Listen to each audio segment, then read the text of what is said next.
Hello जी, अस्सलाम वालेकुम। कैसे हैं सब लोग। तो आज की वीडियो में भी आप लोगों के साथ बहुत ही काम के tips tricks and ideas share किए जाएंगे जिसको इस्तेमाल करके आप अपनी ज़िंदगी को बहुत ही आसान बना सकते हैं। तो चलें देखते हैं अपनी फ़र्स्ट टिप को। फ़र्स्ट टिप जो है मेरी वो क्लिनजिंग के हवाले से है। इस तरह से हमने कोई भी टूथपेस्ट वगैरह ले लेनी है तो उसको हम क्या करेंगे, इसका यूज़ हम देख लेते हैं कि इस तरह से हमारे जो भी स्विच वगैरह के बोर्ड होते हैं ना, इलेक्ट्रिक बोर्ड घरों में लगे हुए होते हैं, तो उनको हम बड़ा इग्नोर कर देते हैं।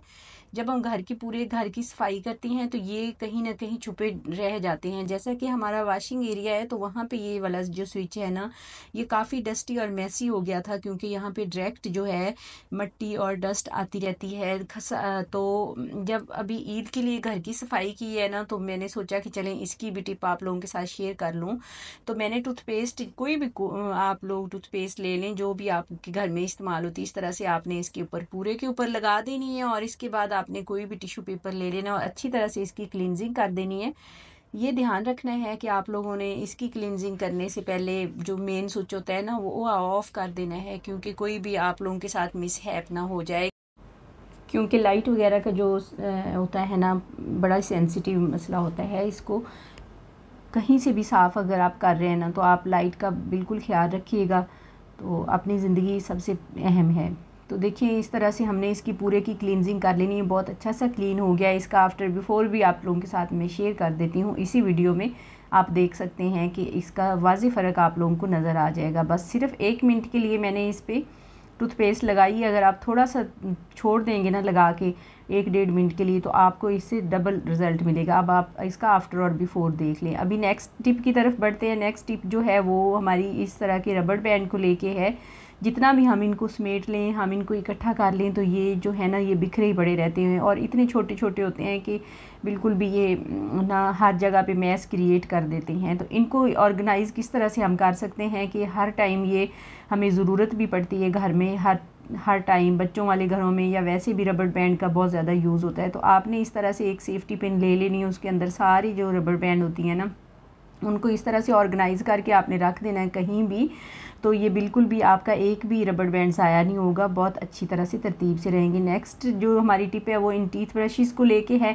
हर घर में टीथ ब्रशेज़ जितने भी लोग होते हैं उतने होते हैं हमारे, और अक्सर इनके जो कैप होते हैं ना वो हमारे से हो जाते हैं, मतलब गुम हो जाते हैं। तो आजकल जैसा कि मक्खियाँ, मच्छर और छिपकलियाँ वगैरह हैं, तो इनको हम किस तरह से सेव करके रख सकते हैं। ये सेफ़ होंगे तो हमारी जो हेल्थ है ना वो भी बरकरार रहेगी। अब जो ग्लव्स होते हैं ना हमारे पास, इस तरह के पॉलीथीन ग्लव्स होते हैं, तो ये बिल्कुल कम रेंज में आ जाते हैं। इसके अंदर आपने अलग अलग सारी ब्रशेज़ डाल के रख देने हैं। देखिए कितने अच्छे इस तरह से ऑर्गेनाइज हो गए हैं। हर तरह की जो है ना ये कीड़ों मकोड़ों से या मक्खी मच्छर से महफूज हो गए हैं। अब आप इसको कहीं भी आप रख सकते हैं अपने वाशरूम में यूज़ करने के लिए।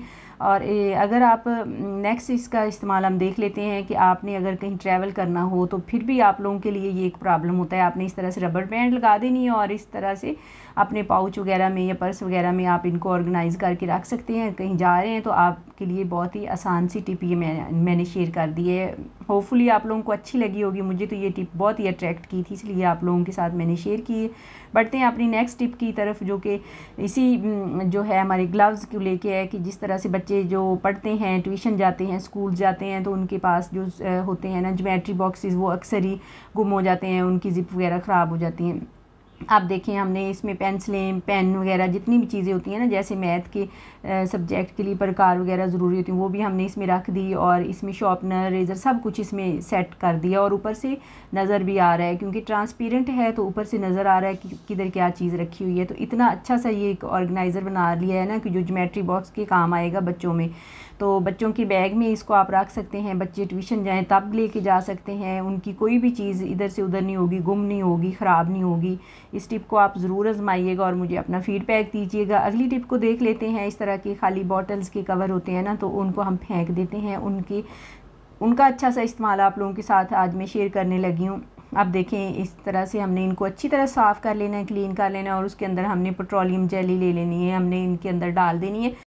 और यहाँ पे एक मेरे पास लिपस्टिक का भी था नीचे वाला जो उसका हिस्सा था ना वो पड़ा हुआ था, उसमें भी मैंने पेट्रोलियम जेली डाल ली। अब हमने करना क्या है कि आई पैलेट्स घर में मौजूद होती हैं हमारी ख़वातीन के पास। तो आप लोगों ने अपने ड्रेस के हिसाब से एक कलर यहाँ सेलेक्ट कर लेना है और एक कैप के अंदर आपने इसको डाल देना है। अब मैं आपको आगे बताऊंगी कि दूसरे वाले जो कैप्स हैं उनके साथ हमने क्या करना है और इसका मैं क्या बनाने लगी हूँ। ये आप देख के आगे खुश हो जाएंगे कि इस तरह से भी हम अपनी छोटी छोटी चीज़ों को अपने घर पे ही बना सकते हैं। अब और मैंने एक कलर ले लिया है लाइट पिंक सा, उसको मैं दूसरे कैप के अंदर डाल रही हूँ। दूसरी पेट्रोलियम जेली के अंदर मैंने उसको अच्छी तरह से मिक्स कर दिया। अब 2 कैप हमारे रेडी हो गए। अब जो है लिपस्टिक का जो ऊपर वाला कैप है उसके अंदर मैंने डार्क ब्राउन कलर थोड़ा सा ऐड कर दिया और उसके अंदर मैं थोड़ा लाइट शेड इस्तेमाल करूँगी। 2 कलर को मिक्स करूँगी और तीसरा इसके अंदर मैं थोड़ा सा हाईलाइटर भी यूज़ कर दूँगी ना। इन तीनों 4 कलर का कम्बिनेशन, 3 कलर का कम्बिनेशन और एक हाईलाइटर डाल के, तो इतना अच्छा इसका कलर निकलेगा ना। जब अब मैं आपको इसका रिज़ल्ट दिखाऊंगी ना तो आप लोग यकीन नहीं करेंगे कि ये महंगे वाली लिपस्टिक ली हुई हैं, ये हमने आई पैलेट से ये कलर तैयार किए हैं। अब देखिए हम इनके स्वैचेस यहाँ पे आप लोगों के साथ शेयर करते हैं। तीनों कलर्स जो हमने रेडी किए हैं, एक मजेंडा कलर, एक लाइट पिंक मैंने यहाँ पे बनाया और एक ब्राउन शेड में। अब देखें ये, और इनकी कवरेज इतनी अच्छी होती है कि इतने लॉन्ग लास्टिक रहते हैं कि ये बिल्कुल फैलते नहीं हैं और स्टे भी करते हैं। और इनकी अभी देखें आप प्राइस बिल्कुल भी ना होने के बराबर। हमने जितने भी कलर जिस सूट के साथ आप चाहते हैं उसी के साथ आप कलर मैच करके ना, यहाँ कलर करेक्ट करके चूज़ करके तो आप इस तरह से मिक्स करके बना सकते हैं। अब जल्दी से फटाफट आप लोग मेरे चैनल को सब्सक्राइब कर दें और नए आने वालों से गुजारिश है कि आप मेरी वीडियो को शेयर भी कर दें अपने फ्रेंड्स फैमिली के साथ। और जो देख रहे हैं, जो मेरे प्यारे से व्यूवर्स मेरी वीडियोस को वॉच करते हैं और नीचे कमेंट्स भी करते हैं, उनसे फिर मेरी हम्बल सी रिक्वेस्ट है कि इस वीडियो के नीचे भी आप प्लीज़ कमेंट्स करिएगा और मुझे बताइएगा, ज़रूर अपना फीडबैक दीजिएगा कि मेरी सारी टिप्स आप लोगों को कैसी लगी। आगे बहुत अच्छी सी 2 टिप्स आपके साथ और भी शेयर करनी है। अब जब कि ईद आ रही है तो चूड़ियाँ हम लोगों ने पहननी होती हैं। चूड़ियाँ हम चूड़ियों वालों से नहीं पहनाते क्योंकि होता है कि वो वहाँ ज़्यादा मेल हजरात होते हैं, तो ईद वाले दिन ही हमें चूड़ियाँ पहनना होती है सारे काम वगैरह करके। उसकी एक बेहतरीन सी टिप आप लोगों के लिए शेयर करने अभी लगी हूँ कि इस तरह से आप लोगों ने शॉपर ले लेना है, कोई भी अपने हाथ के ऊपर इस तरह से रैप कर लेना है इसको, और चूड़ियाँ आराम से आप लोग अपने हाथ में इस तरह से डाल सकते हैं। अगर छोटे साइज़ में है तो भी आपकी डाल जाएंगी। अब देखो इसी तरह से हमने अगर उतारना है तो इसको आराम से आप उतार सकते हैं। अब अगर मैं इनको सेपरेट करके तो शॉपर के बगैर मैं इसको उतारूंगी ना तो ये बहुत ही बड़ा प्रॉब्लम बनेगा। पहनते उतारते वक्त आधी चूड़ियाँ टूट जाएंगी। तो मुझे अच्छी इतनी टिप लगी थी ना, तो मैंने कहा कि अपनी फैमिली के साथ भी शेयर कर लूँ। अब नेक्स्ट टिप की तरफ बढ़ते हैं। नेक्स्ट टिप जो हमारी है वो भी इन्हीं चूड़ियों के मतलब की, अगर वो आप टिप नहीं आजमाना चाह रहे तो आप इस टिप को ज़रूर देखिएगा। इसमें भी चूड़ियाँ जो होती हैं ना कांच की, आपने इस तरह से तवे को गर्म कर लेना, उसके ऊपर सारी चूड़ियों को फैला देना है और थोड़ा सा उनको ना सेक लेना है। सेकने से क्या होगा कि चूड़ियाँ जो हैं पक्की हो जाएंगी, वो कभी भी टूटेंगी नहीं। जब आप लोग पहनेंगे ना तो 80% तो चांस है कि वो नहीं टूटेंगी, पक्की हो जाएंगी। और फिर भी अगर छोटी है ना, साइज़ वगैरह का इशू है तो चूड़ियाँ टूट जाएं, तो आप फर्स्ट वाली टिप को देख लीजिएगा। अगर आपका साइज़ एक्यूरेट है ना तो फिर इस तरह से आप लोग सेक के ना चूड़ियों को तो आप पहन सकते हैं आराम से। आपकी चूड़ियाँ टूटेंगी नहीं, आपकी मनी सेव होगी, आपका जो पैसा है वो नहीं ख़राब होगा आपकी चूड़ियाँ ना टूटने की वजह से। तो इस टिप को भी आप लोग ज़रूर फॉलो कीजिएगा और मुझे अपना फीडबैक दीजिएगा। और अभी बढ़ते हैं अपनी नेक्स्ट टिप की तरफ। वो हमारी साबुनदानी इस तरह से जो हम यूज़ करते हैं वॉशरूम में या वाश बेसिन के ऊपर रखी हुई होती हैं, तो क्या होता है कि हमारी जो सोप होती है ना वो आधी ज़ाया हो जाती है, क्योंकि पानी वाले हाथों से हम इसको यूज़ करते हैं। तो आधी जो साबुन होती है ना वो घुल जाती है और इसके ऊपर साबुनदानी के ऊपर लग जाती है। हमने इस तरह से रबर बैंड जो होते हैं ना वो साबुनदानी के ऊपर चढ़ा लेने। अब इसका यूज़ कैसे करना है चलें हम देखते हैं। अब आपने क्या करना है कि इस तरह से आपने वाश बेसिन के ऊपर रख देना है और इसके ऊपर आपने सोप रखना है। जब इसके ऊपर आप सोप रखेंगे ना, पानी बिल्कुल भी सोप को नहीं छुएगा, तो ये नमी नहीं होगी इसके अंदर आएगी और खुश्क रहेगा हमारा सोप और बिल्कुल ज़ाया नहीं होगा। इस टिप को आप लोग अपनाइएगा और मुझे अपना फीडबैक ज़रूर दीजिएगा। बढ़ते हैं अपनी नेक्स्ट और फाइनल टिप की तरफ।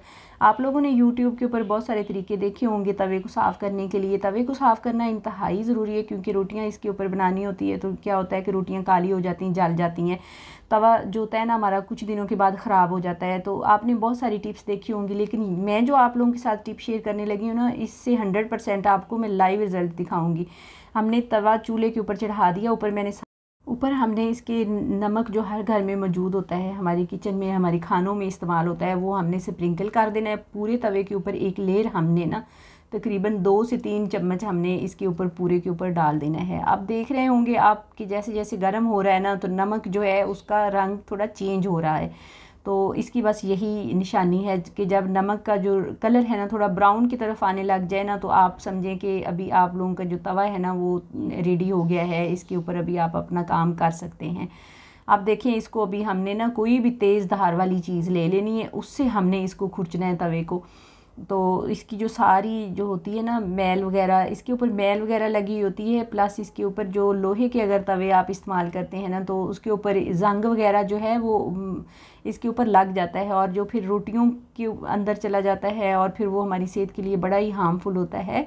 तो आप लोग क्या करें कि हर 6 माह बाद 4 माह बाद इस तरह से तवे को खुरच के साफ़ कर लिया करें। सिर्फ हमने खुरचना ही नहीं है, आगे 2 और भी टिप्स हैं जो मैं आपके साथ शेयर करूँगी इसके बाद जो हमने इसके ऊपर अप्लाई करनी है। ना ही तो हमने कोई भी केमिकल का यूज़ किया है, तो ना ही हमने कोई भी इसके ऊपर अभी तक बेकिंग सोडा वगैरह कुछ भी नहीं लगाया। हमने खाली इसके ऊपर नमक डाल के ना इसको तेज़ गर्म करके तो हमने इसको खुरच लिया है। अब देखिए इतना इसके ऊपर से जो जमी हुई चिकनाई, आटा और लोहा जमा हुआ, और वो सारा ना इस तरह से ब्लैक ब्लैक बन के ना राख सी बन के, काली राख हमने इतनी ज़्यादा सारी ऊपर से उतार ली है ना। यहाँ पे हमारा जो है 50% जो तवे की सफाई है ना वो हो चुकी है। आगे जो 50% होगी ना वो अगली 2 स्टेप्स में हम करेंगे। अब क्या करेंगे हम, अब हमने जो इस तरह की लोहे की तार होती है ना बर्तन साफ़ करने वाली, वो ले लेनी है, और इसी गरम गरम तवे के ऊपर ना हमने अच्छी तरह से इसको रब कर देना है। इससे क्या होगा कि जो लाइनें इसी क्रैक से पड़ जाते हैं ना वो छुरी वगैरह से साफ़ करने से वो इससे अच्छी तरह से रिमूव हो जाएंगे। अब हमने इसको धो लेना है। धोने के बाद अगला जो स्टेप है ना उसको भी आपने ध्यान से देखना है, गौर से देखना है। अब मेरे पास यहाँ पे विम पाउडर है, विम पाउडर हमने ले लेना है, इसके ऊपर डाल देना है, और फिर हमने टमाटर के साथ इसकी अच्छी तरह से क्लींजिंग कर देनी है। टमाटर के साथ जो क्लींजिंग करेंगे ना इसमें इतनी सॉफ्टनेस आ जाएगी ना, और तवे के अंदर जो बची खुची सारी काली राख होगी ना वो इसको खींच खींच के कहीं ढूंढ ढूंढ के बाहर निकालेगा ये वाला जो है ना टमाटर। और टमाटर से बहुत इसकी डीप जो क्लींजिंग होती है ना तवे की, हर तरफ से वो हो जाएगी। और फिर मैं आपका इसका रिज़ल्ट आप लोगों के साथ शेयर करूँगी आगे कि किस तरह से इसने चमकाया है। इसका आफ्टर बिफोर आप लोग ज़रूर देख के जाइएगा वीडियो में।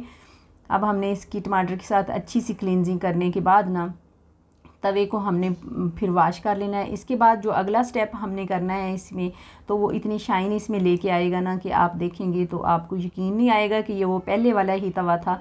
अभी इसमें इतनी ज़्यादा शाइन आ गई। अब हमने क्या करना है कि जो भी आप लोग कुकिंग ऑयल है आपके घर में, या देसी घी, या जो भी इस्तेमाल करते हैं किचन में, वो आपने थोड़ा सा ले लेना है, इसके ऊपर अच्छी तरह से लगा देना है, और टिशू से आपने ना अच्छी तरह से पूरे के ऊपर स्प्रेड कर देना है, और इस तरह से रगड़ रगड़ के टिशू को ना तो आपने सारा साफ़ कर लेना है। अब हमारा जो तवा है वो रेडी हो गया है। अब मैं आपको टिश्यू पेपर दिखाती हूँ कि कोई भी इसके ऊपर ना कालस वगैरह, कोई भी ब्लैक जो राख है कोई भी नहीं आप लोगों को नज़र आएगी। उम्मीद करती हूँ आज की वीडियो आप लोगों को पसंद आई होगी। अगर वीडियो अच्छी लगे तो कमेंट सेक्शन में ज़रूर कमेंट करके बताइएगा। अल्लाह हाफिज़।